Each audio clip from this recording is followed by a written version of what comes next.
Good evening, Mr. Evans here, and we are continuing with The Westing Game by Ellen Raskin, and tonight we are starting with chapter 27, which is called A Happy Fourth. His aviator's helmet again flapping over his ears, Otis Amber danced up to his soup kitchen companion, flung his arms around the taut body, and squeezed her tightly. "Hey, Crow, old pal."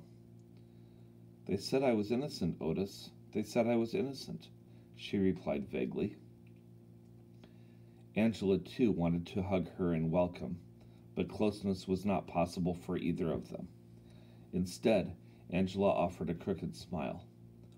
Crow nodded and lowered her eyes, only to raise them to Madame Who, clutching a Mickey Mouse clock. "Things very good," Madame Who said, extending her free hand and shaking Crow's hand up and down. "It was all a regrettable mistake," Ed Plum explained to the judge. "Can you imagine? That sheriff wanted to arrest me, not Crow. Me, Edgar Jennings Plum. He wanted to arrest the attorney." Fortunately, the coroner determined that Mr. McSuthers died of a heart attack, as did Samuel W. Westing. "Then Turtle's right," Theo said. "There was no murder. The coroner was part of the plot." Ed Plum had no idea what Theo was talking about. Masking his ignorance with arrogance, he continued. "I had my suspicions about this entire affair from the start. I came here for one reason only, to announce my resignation from all matters regarding the Westing estate, with sincere apologies to all concerned." "Wasn't there a last document?" Judge Ford asked, knowing that Sam Westing had to make his last move. "Yes, but as I no longer take a legal interest, please turn it over to the court." Baffled by the word court, the lawyer set the envelope on the desk and found his way out of Sunset Towers. Without once clearing her throat, Judge Ford proceeded to read the final page of the will of Samuel W. Westing.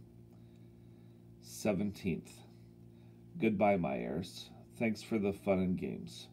I can rest in peace knowing I was loved as your jolly doorman. 18th.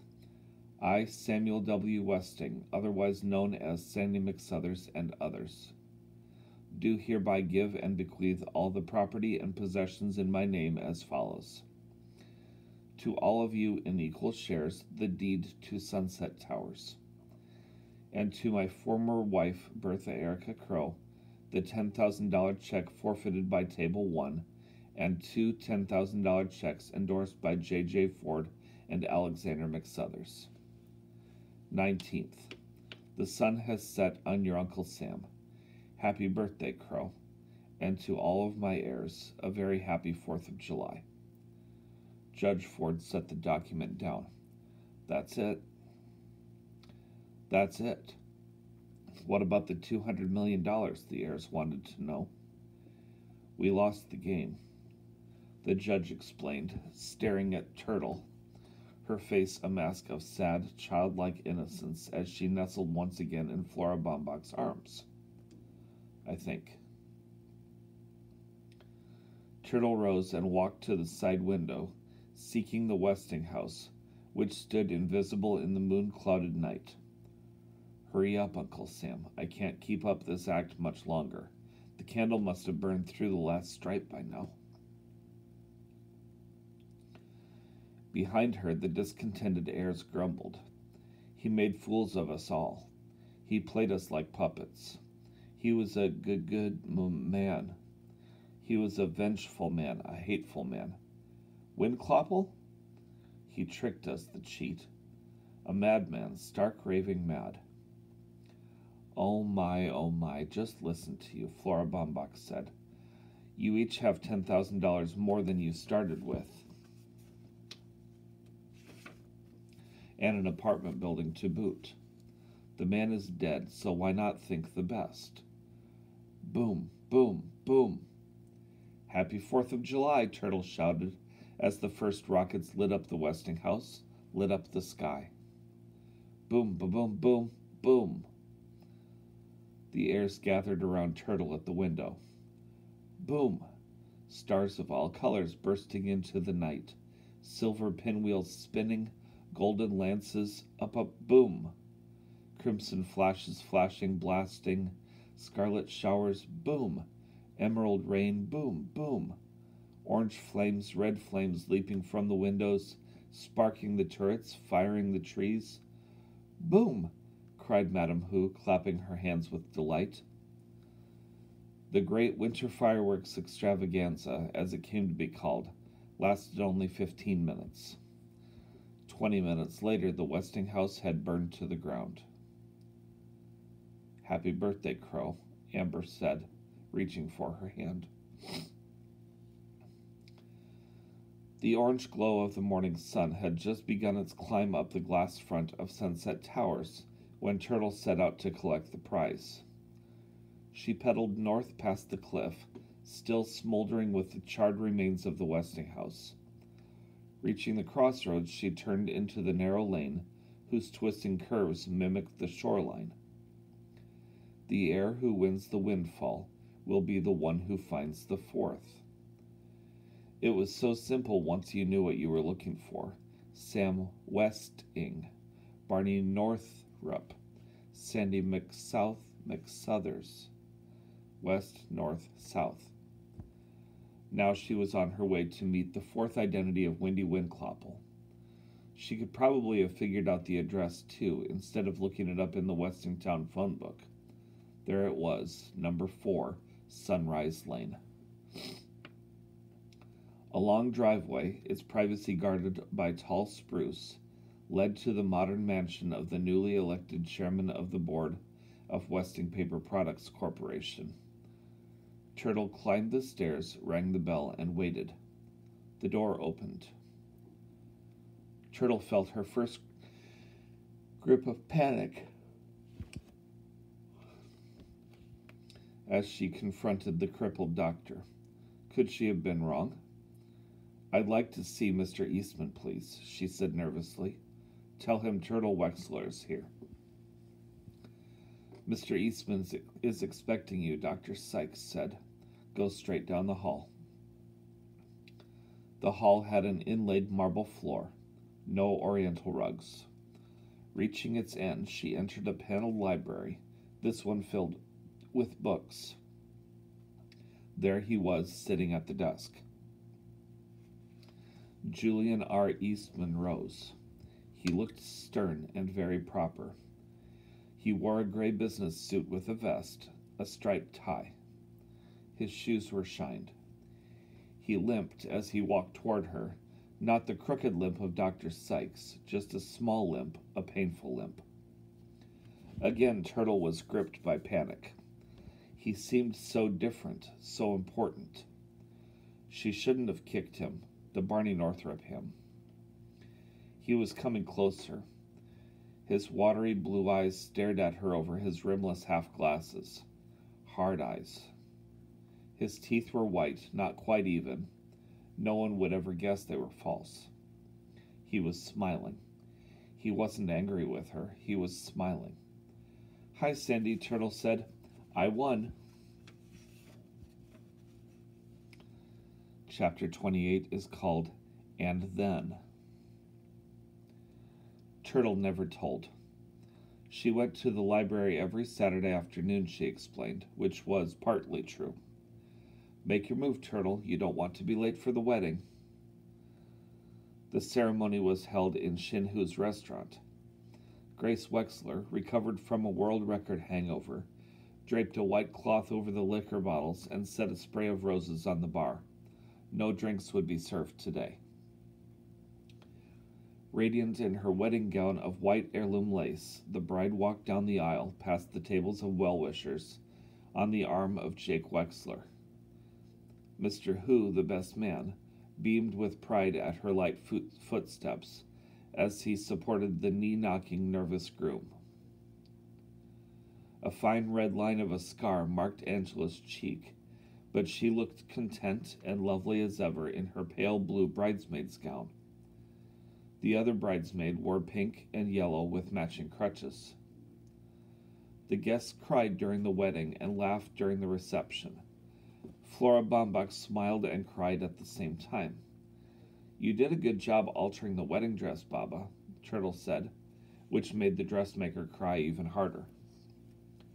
"A toast to the bride and groom," Jake announced, raising his glass of ginger ale, "to Crow and Otis Amber."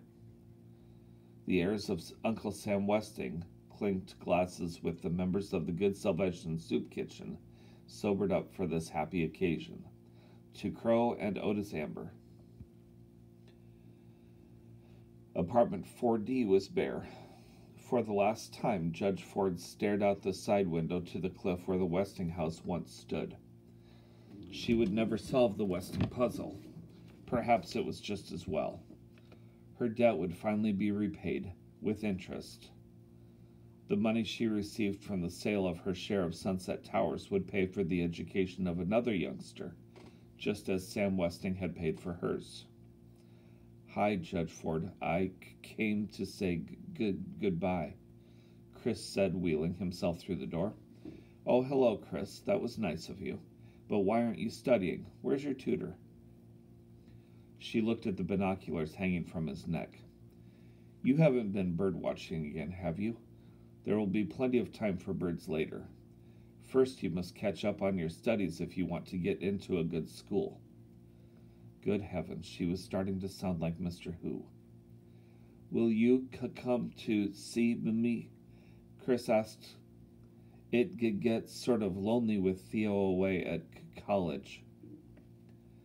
The judge gave him one of her rare smiles. He was a bright youngster. Real smart, Sandy had said. He had a good future. Sandy had said that too. He needed her influence and the extra money, but she might smother him with her demands. "I'll see you when I can, Chris. And I'll write to you, I promise." Whose Little Foot Ease, patent pending, was selling well in the drugstores and shoe repair shops. "Once we capture the Milwaukee market, I'll take you to China," James Hu promised his business partner. "Okay," Madame Hu replied, toting up accounts on her abacus. No hurry. She had many friends in Sunset Towers now, and no more cooking, no more tight dresses slid up her thigh. Her husband had bought her a nice pantsuit to wear when they called on customers, and for her birthday, Doug had given her one of his medals to wear around her neck. The secretary to the president of Schultz Sausages was back on the job. Her ankle mended, Seidel Pulaski had discarded her crutches. She had all the attention she could handle without them. After all, she was an heiress now. It wasn't polite to ask how much, but everyone knew Sam Westing had millions. Of course, she could retire to Florida, she said, but what would poor Mr. Schultz do without her? And then one unforgettable Friday, Mr. Schultz himself took her to lunch. Jake Wexler had given up his private practice, both private practices, now that he had been appointed consultant to the governor's inquiry panel for a state lottery, thanks to a recommendation by Judge Ford. Grace was proud of him, and his daughters were doing well. In fact, everything was fine, just fine. Who's on First was a great success. Grace Wexler, the new owner, offered free meals to the sports figures who came to town, and everyone wanted to eat where the athletes ate. The restaurant's one windowless wall was covered with autographed photographs of Brewers, Packers, and Bucks. Grace straightened to the framed picture of a smiling champion signed, "To Grace W. Wexler, who serves the #1 food in town, Doug Hu." She certainly was a lucky woman.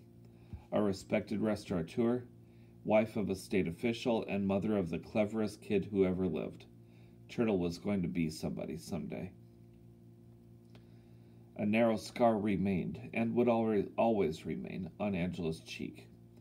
It was slightly raised, and she had developed a habit of running her fingers along it as she pored over her books. Enrolled in college again, she lived at home to save money for the years of medical school ahead. She had returned the engagement ring to Denton Deer. She had not seen him since Crow's wedding. Ed Plum had stopped calling after 10 refusals. Angela had neither the time nor the desire for a social life, what with studying, her weekly shopping date with Seidel, and Sundays spent helping Crow and Otis in the soup kitchen. Study, study, study, Turtle said. Angela saw little of her sister, who was either at school, in Flora Baumbach's apartment, or at the library. Hi, Turtle, how come you're so happy today? The stock market jumped 25 points. The newlyweds, Crow and Otis Amber, moved into the apartment above the Good Salvation soup kitchen. The storefront mission had been renovated and expanded with the money from the inheritance. Grace Wexler had supervised the decorations. Copper pots hung from the ceiling. The pews were padded with flowered cushions and fitted with hymn book pockets and drop-leaf trays. There was meat in the soup and fresh bread every day. Chapter 29 is called 5 Years Pass. The former delivery boy danced into the Who's new lakefront home. Let's give a cheer, the Ambers are here. Otis came to celebrate Doug's victory, wearing the old zippered jacket and aviator's helmet. He had even let a stubble grow on his chin. The only thing missing was his delivery bike. They had come in the soup kitchen van. Thank you for the generous donation, Mr. Who. God bless you, Crow said. Otis and I distributed the inner souls among our people. It helped their suffering greatly. She looked worn, her skin pulled tight against the fragile bones, and she still wore black. Mr. Who, on the other hand, was stouter and less angry. In fact, he was almost happy. Business was booming. Milwaukee loved Who's little foot ease, and so did Chicago and New York and Los Angeles, but he had still not taken his wife to China. Theo Theodorakis, graduate of journalism school, cub reporter, held up the newspaper hot off the press. Olympic hero comes home. 4 columns were devoted to the history and achievement of the gold medal winner, who had set a new record for the 1,500-meter run. Theo had not actually written the article on the local hero, but he had sharpened pencils for the reporter who did. Take a bow, Doug, Mr. Who said, beaming. Doug leaped on a table and thrust his index fingers high in the air. I'm number 1, he shouted. The Olympic gold medal hung from his neck. Confetti from the parade dotted his hair. The Westingers cheered. Hello, Jake. I'm so glad you could come. Sonny, as Mrs. Madam Who was now called, said, shaking the hand of the chairman of the State Gambling Commission.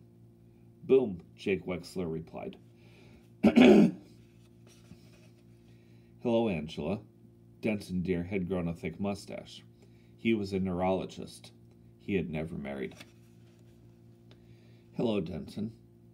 Angela's golden hair was tied in a knot on the nape of her neck. She wore no makeup. She was completing her 3rd year of medical school. It's been a long time. Remember me? Seidel Pulaski wore a red and white polka dot dress and leaned on a red and white polka dot crutch. She had sprained her knee dancing a tango at the office party. How could I ever forget you, Miss Pulaski? Denton said. I'd like you to meet my fiancé, Conrad Schultz, president of Schultz Sausages. How do you do? Judge Ford, I'd like you to meet my friend, Shirley Staver. Chris Theodorakis was in his junior year at college. A medication, recently discovered, kept his limbs steady and his speech well controlled. He sat in a wheelchair, as he always would. Hello, Shirley, the judge said. Chris has written so much about you. I'm sorry I'm such a poor correspondent, Chris. I found myself in a tangle of cases this past month. She was a judge on the United States Circuit Court of Appeals. Chris and I were both chosen to go on a birdwatching tour to Central America this summer, Shirley said. Yes, I know. For old time's sake, Grace Wexler catered the party herself and passed among the guests with a tray of appetizers. She owned a chain of 5 restaurants now. Who's on first, who's on second, who's on third, who's on fourth, and who's on fifth. Who's that attractive young woman talking with Flora Baumbach? Theo asked. Why, that's my daughter Turtle. She's really grown up, hasn't she? 2nd year of college, and she's only 18. Calls herself T.R. Wexler now. T.R. Wexler was radiant. Earlier that day, she had won her first chess game from the master. Chapter 30 is called The End? Turtle spent the night at the bedside of 85-year-old Julian R. Eastman. T.R. Wexler had a master's degree in business administration, an advanced degree in corporate law, and had served 2 years as legal counsel to the Westing Paper Products Corporation. She had made $1 million in the stock market, lost it all, then made $5 million more. This is it, Turtle. His voice was weak. You can die before my very eyes, Sandy, and I wouldn't believe it. Show some respect. I can still change my will. No, you can't. I'm your lawyer. That's the thanks I get for that expensive education. How's the judge? Judge Ford has just been appointed to the United States Supreme Court. What do you know? Honest Josie Joe on the Supreme Court. She was a smart kid, too, but she never once beat me at chess. Tell me about the others, Turtle. How's poor saintly Crow? Crow and Otis are still slopping soup, Turtle fibbed. Crow and Otis Amber had died 2 years ago, within a week of each other. And that funny woman with the painted crutches, what's her name? Seidel Pulaski Schultz. She and her husband moved to Hawaii. Angela keeps in touch. Angela. And how is your pretty sister, the bomber? Turtle never knew he knew. Angela's an orthopedic surgeon. Julian R. Eastman was an old man, but suddenly his mind, too, was old. For the first time since the Westing game, he was wearing the dentures with the chipped front tooth. He had turned back to his happiest times. Sandy was dying. He was really dying. Turtle held back her tears. Angela and Denton Deer are married. They have a daughter named Alice. Alice. Doesn't Flora Baumbach call you Alice? She used to. Now she calls me T.R. as everyone does. How is the dressmaker, Turtle? Tell me about them. Tell me about all of them. Flora Baumbach had given up dressmaking when she moved in with Turtle years ago. Baba is well. Everyone is well. Mr. and Mrs. Theodorakis, remember they had the coffee shop in Sunset Towers. They retired to Florida. Chris and his wife Shirley teach ornithology at the university. They're both professors. Chris discovered a new subspecies on his last trip to South America. It's named after him. The something Christos parrot. The something Christos parrot. I like that. And the track star, has he won any more medals? 2 Olympic golds in a row. Doug is a sports announcer on television. And how is Jimmy Who's invention going? I gave him the idea, you know. It looks like a real winner, Sandy. Mr. Who, too, was dead. Sunny Who finally made her trip to China, but returned to carry on the business. And tell me about my niece, Gracie Winclopple. Does she still think she's a decorator? Mom went into the restaurant business, has a chain of 10. 9 are quite successful. I keep telling her to give up on Who's on 10th, to cut her losses, but she's stubborn as ever. I guess she hangs on to it because it's in Madison to be near Dad. He's now the state crime commissioner. He's well qualified for the job. And your husband, how's his writing coming along? He had remembered. Theo's doing fine. The first novel sold about 6 copies, but it got great reviews. He's just about finished with his second book. And when are you two going to have children? Someday. Turtle and Theo had decided against having children because of the possibility of inheriting Chris's disease. If it's a boy, we'll name him Sandy. And if it's a girl, well, I guess we can name her Sandy too. The old man's voice was barely audible now. Did you say Angela had a little girl? Yes, Alice. She's 10 years old. Is she pretty like her mother? I'm afraid not. She looks a lot like you and me. Turtle? Yes, Sandy. Turtle? I'm right here, Sandy. She took his hand. Turtle, tell Crow to pray for me. His hand turned cold, not smooth, not waxy, just very, very cold. Turtle turned to the window. The sun was rising out of Lake Michigan. It was tomorrow. It was the 4th of July. Julian R. Eastman was dead, and with him died Wendy Windklopple, Samuel W. Westing, Barney Northrup, and Sandy McSuthers. And with him died a little of Turtle. No one, not even Theo, knew her secret. T.R. Wexler was understandably sad over the death of the chairman of the board of the Westing Paper Products Corporation. She had been his legal advisor. She would inherit his stock and serve as a director of the company until the day she too would be elected chairman of the board. Veiled in black, she hurried from the funeral services. It was Saturday, and she had an important engagement. Angela brought her daughter, Alice, to the Wexler Theodorakis mansion to spend Saturday afternoons with her aunt. There she was, waiting for her in the library. Baba had tied red ribbons in the one long pigtail down her back. Hi there, Alice, T.R. Wexler said. Ready for a game of chess?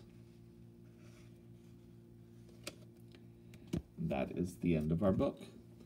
We will be back again tomorrow night, and we will find another book to start. Have a good evening.